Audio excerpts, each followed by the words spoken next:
一般来说啊，这个硕士研究生和博士研究生在读研读博期间都不会和老师闹翻啊，无论老师怎么压榨自己，毕竟呢，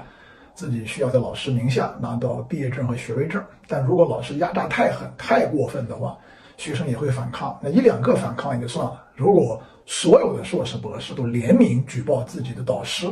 这个事儿恐怕就真的太严重了。这不呢，华中农业大学啊，看到有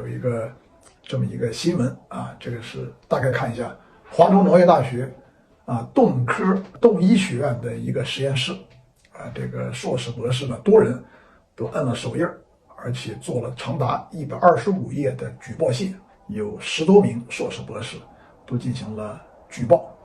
非常详实的，不但包括文字，还包括大量的图片和图表。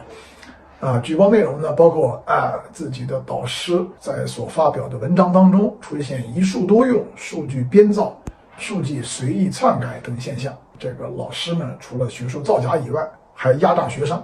有违师德，发了大量的举报内容。华中农业大学官方尚未正式回应，这是截止到我现在录这个视频为止啊。理工科的这个读研读博呀，就像给老板打工一样，所以这个学生私下都叫导师老板。老师压榨学生的方式很多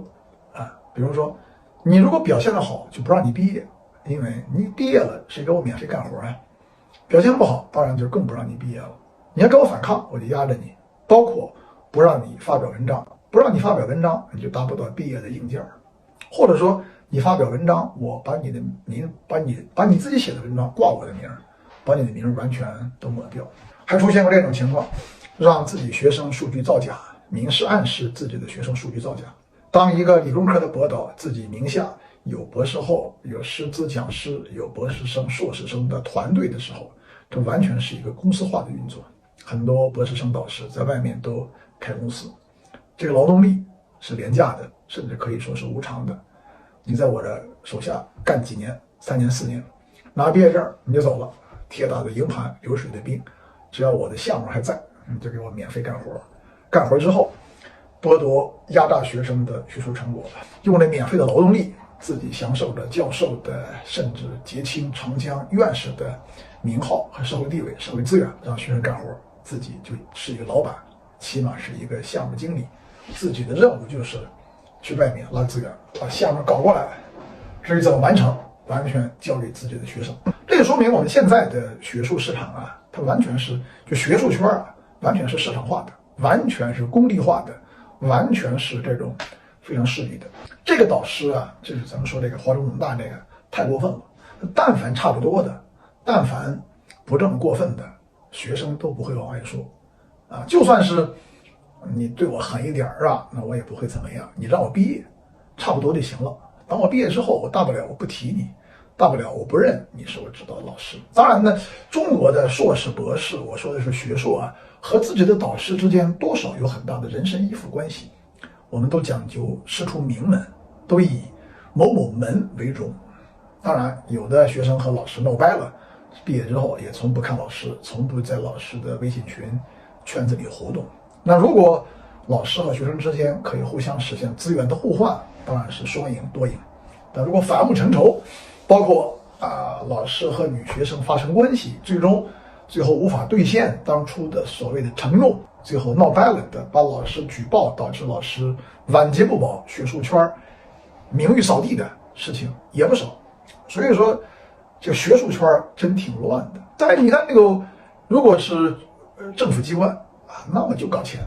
我就想处长、副局长、局长一步步往上升。那高校呢，他叫老师，他完全没有老师的样。这一方面呢是做老板、做教授，一方面呢做老师，而且很多教授博导都不屑于给本科生讲课的，对研究生指导也不亲自指导，都是让自己名下的师资讲师、博士后。对博士后的压榨也特别严重。这个圈乱着呢，我对这个事情挺了解的，对这个圈挺熟悉的，也感到这不是个孤立的圈吧？就是这种腐败的、这种乱的样子，不是学术圈才存在，其他圈子同样如此。比如说，怎么申报院士，你懂的你当了官，你申报院士就格外的快。你要不进入那个圈你都没戏啊。甚至我见过一些教授想申请国家课题，那不得到学校盖章吗？